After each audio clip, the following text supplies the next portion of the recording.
To catch up with the Russians, the U.S. intelligence community turned to Stanford Research Institute in California. SRI, as it was known, was America's second-largest think tank, with more than $70 million in government funding annually. It often dealt with high-tech, defense-related projects, and so it seemed like a good place for secret work on something as unusual as this. A respected SRI physicist, Hal Puthoff, got the program started. I was working at SRI on lasers, and I had a navigational interest in this field, and so I had carried out some initial experiments on kind of a lark. I was actually interested in the possible physics behind it. And so I circulated the results from those early experiments around, and pretty soon we were approached by representatives of various government agencies who were interested. We agreed to do it, thinking again it was just going to be a small-scale effort, not realizing it would take up the next, 15 years of my life. In the fall of 1972, the CIA gave Hal Puthoff $50,000 to find a psychic technique that could be demonstrated reliably, and if possible, used operationally. Puthoff soon focused his efforts on extrasensory perception, as the area most likely to produce results. If psychic perception could be made accurate and reliable, then whoever possessed it could be the perfect spy.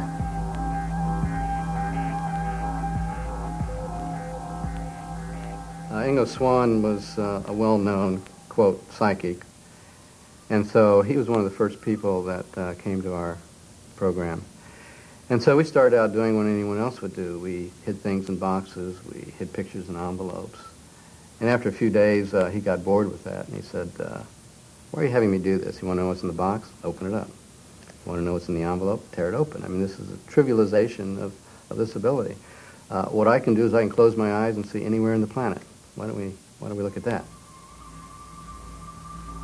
Frankly, to mollify him, we said, okay, well, we'll do some experiments. How do you want us to do this? And he said, well, just pick coordinates, latitude and longitude off the map, and I'll tell you what's there.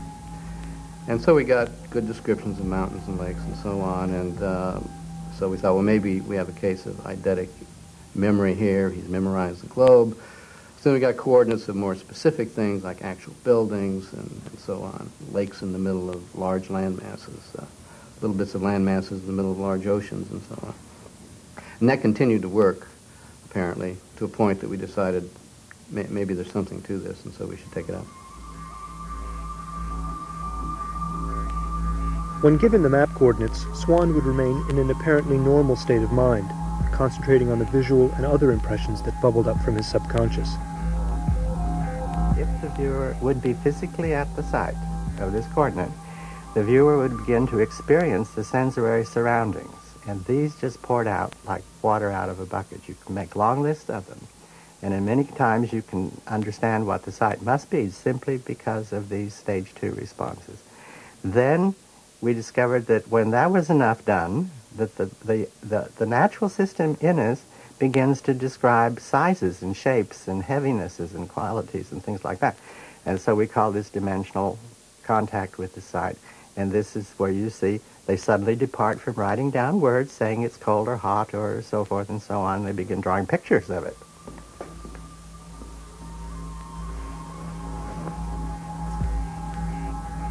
The information comes through in quick images, feelings,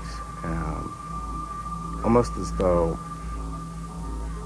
it was subliminal, almost as though one part of your mind is trying to communicate with the other part of your mind. It's as though you're actually feeling, smelling, touching, tasting the perceptual parts of the experience. So the question eventually emerged, so you can see the building from the outside, how do you get inside of it?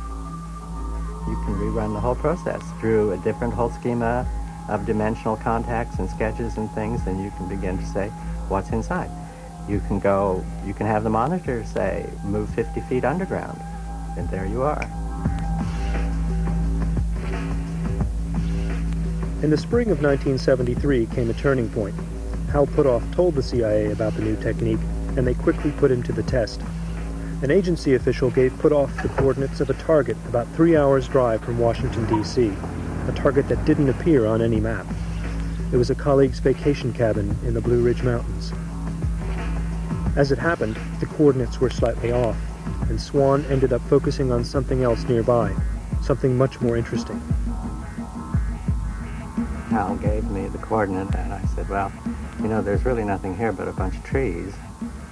So he said, well, look around and see what else there is.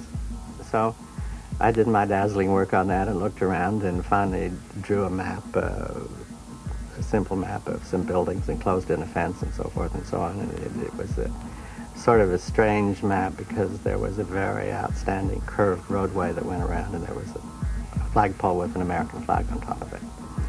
And I did say I thought it was a classified military installation. Putoff gave the same coordinates to another psychic, a friend named Pat Price, and Price also described what seemed to be a classified military installation. He came up with even more detailed information than Swan had. We generate a lot of description and walking through buildings, reading name tags, looking in file cabinets, describing the general layout and so on. By the remote viewer's own description, they felt that they had stumbled on some kind of military site. And, you know, that maybe they were actually reading the names of officers and projects and so on. Because the site Swan and Price had viewed was indeed classified, SRI have never revealed exactly what it was. But I managed to get hold of the original coordinates and found, deep in the mountains nearby, evidence of some kind of secret government base. Eventually I found a vantage point on a distant hilltop, and through the haze of a summer afternoon, the base was visible. It matched many of the remote viewers' descriptions, and it turned out to be a satellite eavesdropping station, run by America's super-secret National Security Agency.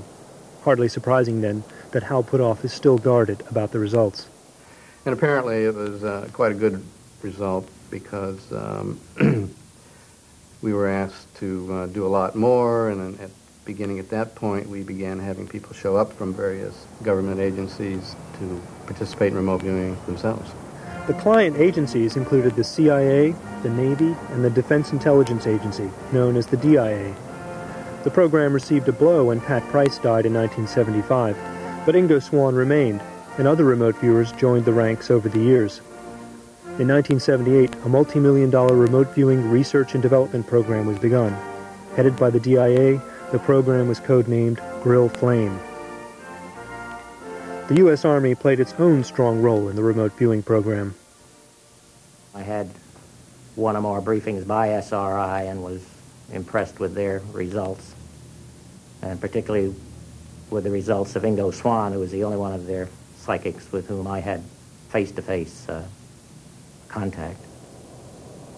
And it was a very business-like way of going about it. It was not a seance type of atmosphere. It was just hard-headed practice of remote viewing.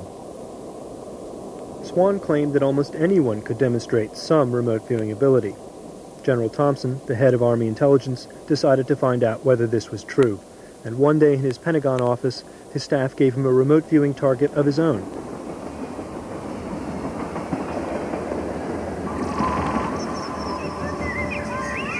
The target was the Alexandria Railroad Station, but one of the phenomena of remote viewing is that you zero in on the most interesting target in the vicinity, and I zeroed in on the Masonic Temple.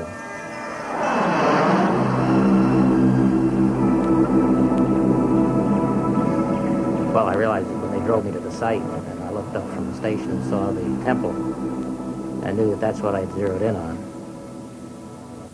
It was further confirmed a few weeks later when I flew out of National Airport and saw the Masonic Temple from the same angle that I had viewed it remotely, and it completely fell into place. From what I knew of remote viewing, it convinced me that I had been able to see something imperfectly.